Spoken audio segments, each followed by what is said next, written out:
بسم اللہ الرحمن الرحیم الحمد للہ نحمده ونستعینه ونستغفره ونؤمن به ونتوکل علیہ ونعوذ باللہ من شرور انفسنا ومن سیئات اعمالنا من يهده الله فلا مضل له ومن يضلله فلا هادي له ونشهد ان لا اله الا الله وحده لا شريك له ونشهد ان سيدنا ومولانا محمدا عبده ورسوله صلى الله عليه وعلى آله واصحابه وبارك وسلم تسليما كثيرا كثيرا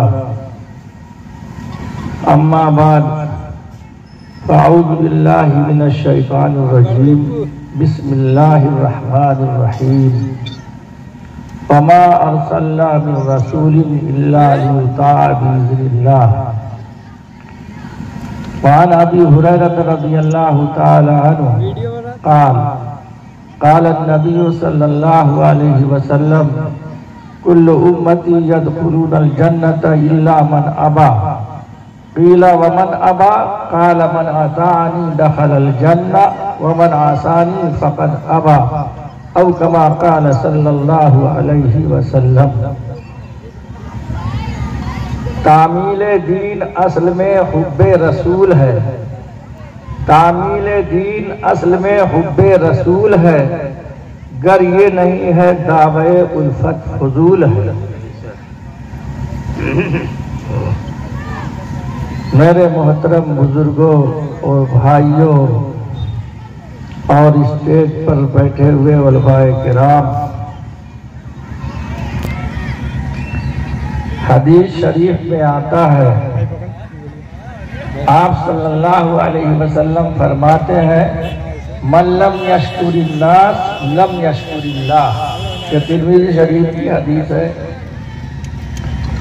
کہ جس نے لوگوں کا شکریہ نہیں ادا کیا اس نے اللہ کا شکر نہیں ادا کیا، اور اللہ کا شکر جتنا بھی ادا کیا جائے کم ہے۔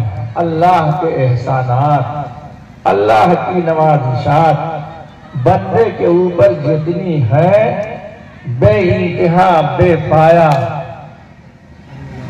بندہ جو ہے ان نعمتوں کا شکریہ ادا کرنا چاہے تو نہیں کر سکتا ہے۔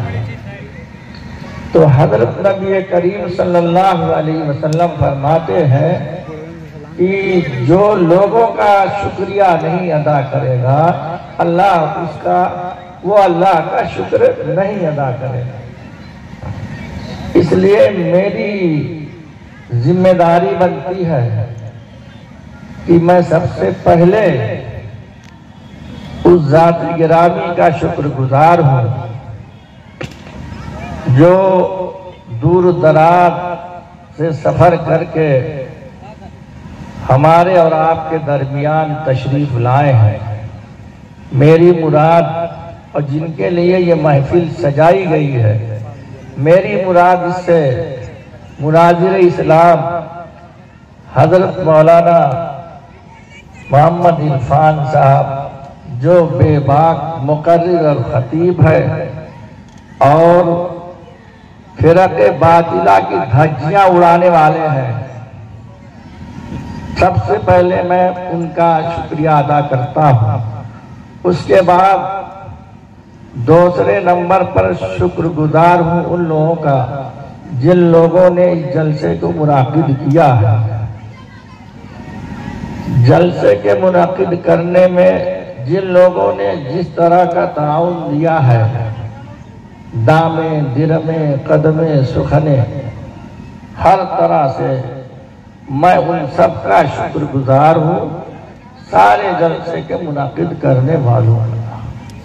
اور تیسرے نمبر پر شکر گزار ہوں آپ سبھی حضرات کا جو حسور کے لوگ اور قرب و جوار کے لوگ اپنی مشغولیات کو چھوڑ کر کے اس جلسے میں تشریف لائے ہیں۔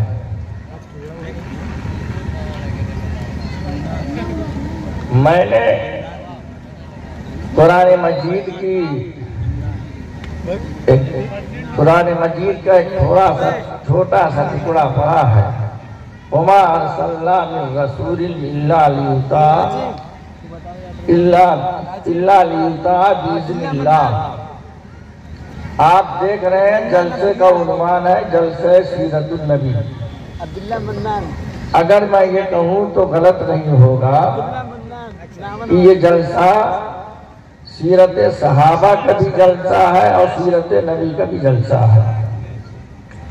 اگر نبی کی سیرت دیکھنی ہے تو ابو بکر کی سیرت کا مطالعہ کرو، عمر فاروق کی سیرت کا، سارے صحابہ کی سیرت صحابہ سیرت نبی ہے۔ جو صحابہ کی سیرت ہے وہی ہے سیرت نبی۔ اس لیے اگر کسی صحابی کی سیرت کا تذکرہ کوئی مقرر کرتا ہے تو ادھر حقیقت نبی کی سیرت کا تذکرہ کرتا ہے۔ صحابہ بالکل سیمپل اور نمونہ تھے۔ حضرت نبی کریم صلی اللہ علیہ وسلم اگر کسی راستے سے گزرے اور پیشاب کرنے کی حاجت سے بیٹھے ہیں، کسی صحابی نے دیکھ لیا، جب ان کا گزر وہاں سے ہوا تو ان کو پیشاب کرنے کی ضرورت نہیں تھی، پھر بھی وہاں وہ بیٹھے، کیوں؟ میرے محبوب صلی اللہ علیہ وسلم اس جگہ بیٹھے تھے، گھر کے پیشاب کرنے کی غرض سے بیٹھے۔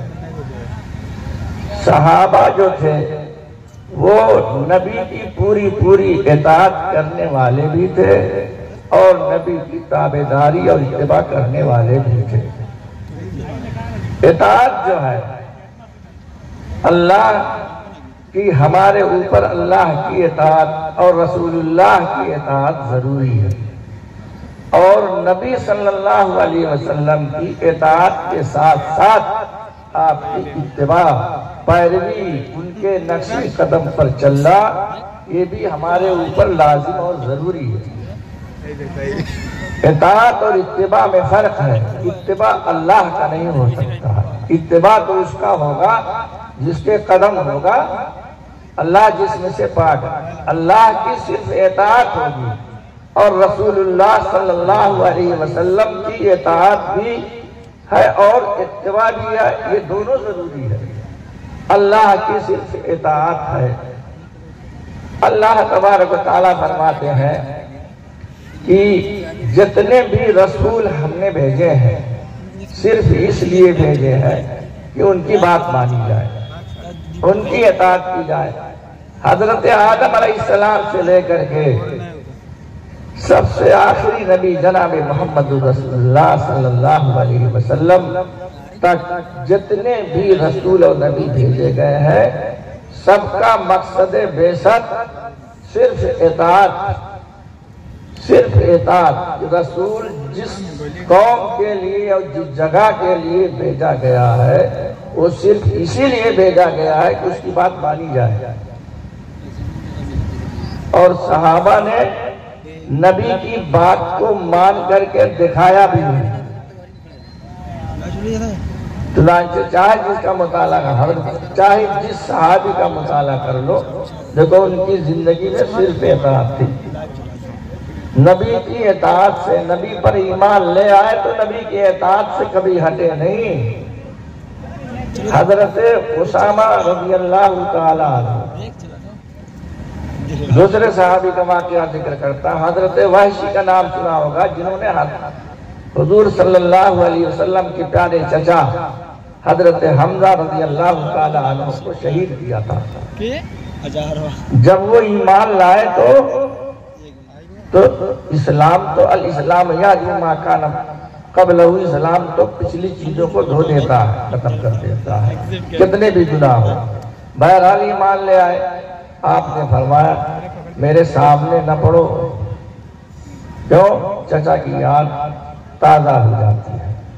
سامنے مسلمان ہو گئے ہیں، صحابی ہو گئے بھی کہ میرے سامنے زندگی بھر نبی کے سامنے پڑے نہیں۔ یہ تھی اطاعت۔ ہم اور آپ جیسے ہوتے تو کہتے یہی کہتے کیسے رہیں گے یا رسول اللہ، ہم کیسے رہیں گے؟ کیسے رہیں گے آپ کے بنا؟ آپ کیا حد سے کہہ رہے ہیں کہ میری نگاہ کے سامنے نہ پڑو؟ نہیں پڑے، اطاعت کوٹ کوٹ کر کے بھری ہوئی تھی۔ حضرت اسامہ رضی اللہ تعالیٰ عنہ کی عمر جو ہے لگ بھگ 18 سال تقریباً تھی۔ آپ نے ان کی سرکردگی میں ایک لشکر بھیجا جنگ کے لیے۔ ابھی لشکر شہر کے باہر لشکر نے پڑاؤ ڈالا ہی تھا کہ ادھر یہ واقعہ جان کا یہ پیش آ گیا کہ آپ صلی اللہ علیہ وسلم کا وصال ہو گیا۔ حضرت اسامہ رضی اللہ تعالیٰ عنہ کہنے لگے وہ امیر لشکر سے کہ اب جو ہے لشکر کا آگے جانا مناسب نہیں معلوم ہوتا ہے۔ خود حضرت عمر رضی اللہ تعالیٰ عنہ جیسا صحابی جس کے بارے میں نبی صلی اللہ علیہ وسلم نے فرمایا لو کان بعدی نبی لکان عمر، اگر میرے بعد کوئی نبی ہوتا تو یقیناً عمر ہوتے۔ حضرت عمر کی بھی یہی رائے کہ اب لشکر کو نہ بھیجا جائے، کیوں؟ ارتداد کی آندھی چل پڑی تھی۔ جو لوگ ابھی نئے نئے مسلمان ہوئے تھے انہیں اسلام کی حلاوت اور مٹھاس نہیں ملی تھی، وہ ان کے دل میں یہ بات آئی کہ جب اللہ کا نبی اور رسول نہیں رہا تو بس مرتد ہونا شروع ہو گئے۔ ارتداد ایک دم عروج پر ہو گیا۔ لیکن صدیق اکبر جو عزم و استقلال کے پہاڑ تھے انہوں نے فرمایا این قص الدین وانا حی، نبی کے دین میں کمی آ جائے اور میں زندہ رہوں۔ نبی نے جس چیز کا حکم اپنی زندگی میں دیا ہے کہ اسامہ کے لشکر کو نبی نے بھیجنے کا حکم دیا اسامہ کی سرکردگی میں، اس لیے میں اسامہ کے لشکر کو بھیج کر کے رہوں۔ علامہ ابن عاشر اس فتنے کا نقشہ ان الفاظ میں کھینچتے ہیں تضرمت الارض نارا، گویا کہ عرب کی سرزمین میں آگ لگ گئی۔ لیکن صدیق اکبر نے کیا کہا لو خطفت الکلاب والذئاب لانفذته کما امر به رسول اللہ صلی اللہ علیہ وسلم ولا ارد قضاء قضى به رسول اللہ صلی اللہ علیہ وسلم ولو لم يبق في هذه القرى غيري لانفذته۔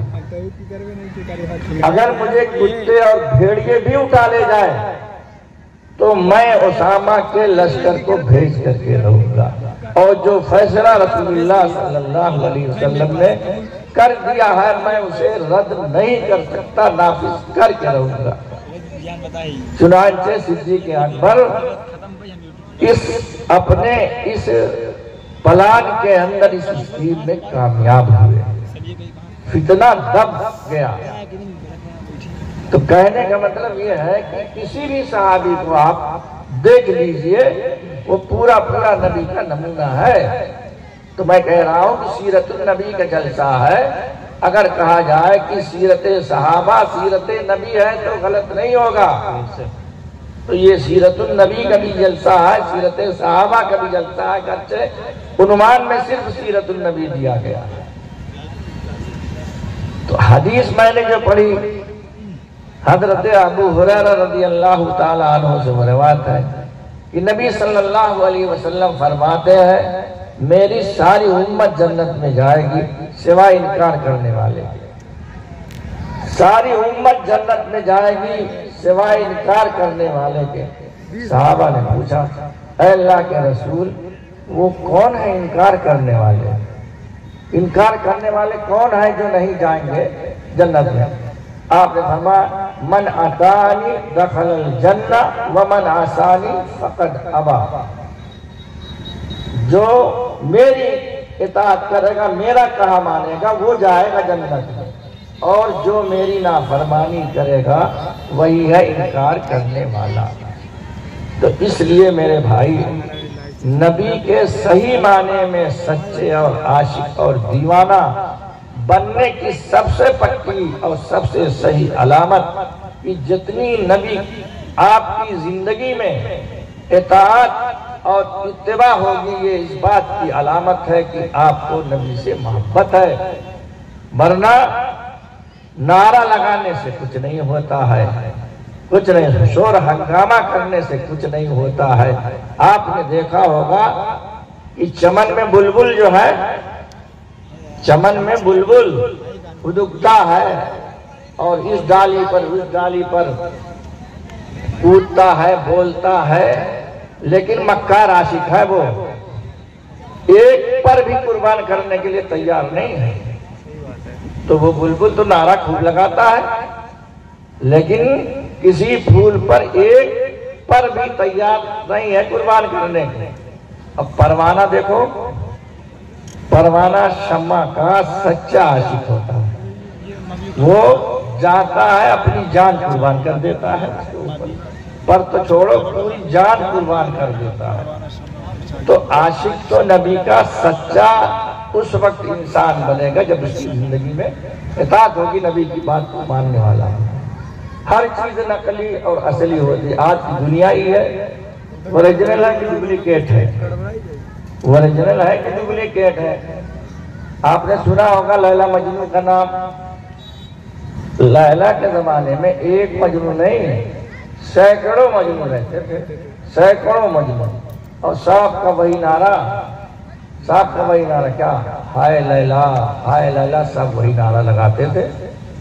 ایک دفعہ جو ہے یہ مجنونوں کی لائن لگ گئی لیلا کے دروازے پر، مجنونوں کی لائن لگ گئی بھکاری بن کر کے۔ اس میں اس کا جو اصلی مجنون تھا وہ بھی کاسے گدائی لیے کھڑا ہوا، سب کو بھیک دیتی گئی، سب کو بھیک دیتی گئی۔ جب جو اوریجنل اور اصلی مجنون آیا سامنے تو اس کا پیالہ لیا اور زمین پر دے پٹک دیا۔ دیکھو، دیکھنے میں بظاہر تو لگتا ہے کہ بہت غلط، کہ اپنے سچے عاشق کے ساتھ یہ ستم ہرگز نہیں، یہ ناز ہے، یہ بھی ایک محبوب کا انداز ہے، ستم نہیں ہے۔ لیلا اپنے مجنون کے لیے وہ بھیجا کرتی تھی ناشتہ، تو اب جب وہ ناشتے کے لیے نکلتی تھی خادمہ، تو جتنے مجنون کتنے مجنون، تم مجنون ہو، بچہ ہے جس کو ناشتہ دے کر کے چلی آتی تھی۔ آ کر کے اس نے شکایت کی، کیا شکایت کی؟ کس کو ناشتہ کھلاؤ؟ وہاں تو سینکڑوں مجنون ٹہل رہے، کس کو میں ناشتہ دوں؟ کہا اچھا، چھری رکھ، سینے میں چھری رکھ اور اوپر سے ڈھک دے، یہی سمجھیں گے کہ ناشتہ لے کے آ رہی ہے۔ نکلی لے کر کے، تو اب ملا ایک نقلی مجنون، ہاں مجنون، کہ سنو آج ناشتہ نہیں بھیجا، دیکھو یہ چھری اور یہ تھالی ہے۔ اس نے کہا کہ میرے مجنون کا گوشت چاہیے، وہ گوشت، تب کیا کہتا ہے؟ وہ مجنون میں نہیں ہوں، میرے باپ مجنون تھے، میرے دادا مجنون تھے، میں خاندانی مجنون ہوں۔ یہ سب ایسے دھیرے دھیرے چھپتے چلے گئے، سب دھیرے دھیرے چھپتے چلے گئے۔ جو اصلی تھا اس نے کہا رکھ چھری دے، چھری لا دے مجھ کو۔ سوچا کہ لاؤ گوشت کاٹوں، پھر رک گیا۔ کہا جاؤ میری محبوبہ سے یہ پوچھ کر کے آؤ کہ کہاں کا گوشت پسند ہے۔ ہر انسان کو الگ الگ گوشت پسند، کسی کو گردن کا، کسی کو دست کا، کسی کو سینے کا، سب کا الگ الگ۔ اس سے پوچھو تو کہاں کا گوشت چاہیے، کہیں محبوب کی مرضی کے خلاف نہ چلا جائے۔ تب جا کر کے اس نے کہا، تو خادمہ سے اس نے کہا اس کو قاعدے سے پہچان لو، وہی ہے میرا اصلی مجنون، گوشت نہیں چاہیے، امتحان ہو گیا۔ تو آپ خود ہی فیصلہ کیجئے، نبی کے حکموں پر مر مٹنے والے، نبی کے حکم پر جان دینے والے، نبی کے حکم پر کسی طریقے سے نبی کے دین پر کوئی آنچ آ رہی ہے تو آواز اٹھانے والے، یہ سب جو ہے جانتے ہیں کہ یہ نبی کے سچے عاشق ہیں، یہ نبی کے سچے عاشق ہیں۔ نبی کے سچے عاشق یہی لوگ ہیں جو نبی کی بات کو ماننے والے ہیں۔ ختم ہو گیا وقت۔ تو کہنے کا مطلب یہ ہے کہ جتنے بھی انبیاء کرام علیہ السلام کو اللہ نے بھیجا ہے، کو صرف اسی لیے بھیجا ہے کہ ان کی بات مانی جائے۔ اللہ تبارک و تعالی ہم سب کو نبی کی اطاعت نصیب کرے اور ہماری زندگی میں نبی کا اتباع داخل فرمائے۔ اللہ ہمیں بھی توفیق عطا کرے اور آپ حضرات کو بھی۔ وآخر دعوانا الحمدللہ رب العالمین۔ حضرات، یہ تھے صدر جلسہ جو ہمارے اور آپ کے سامنے بڑے ہی کم وقت میں بڑی قیمتی بات کہہ گئے، اور میں چاہتا ہوں کہ جیسا کہ میں نے آپ حضرات کے سامنے اعلان کیا تھا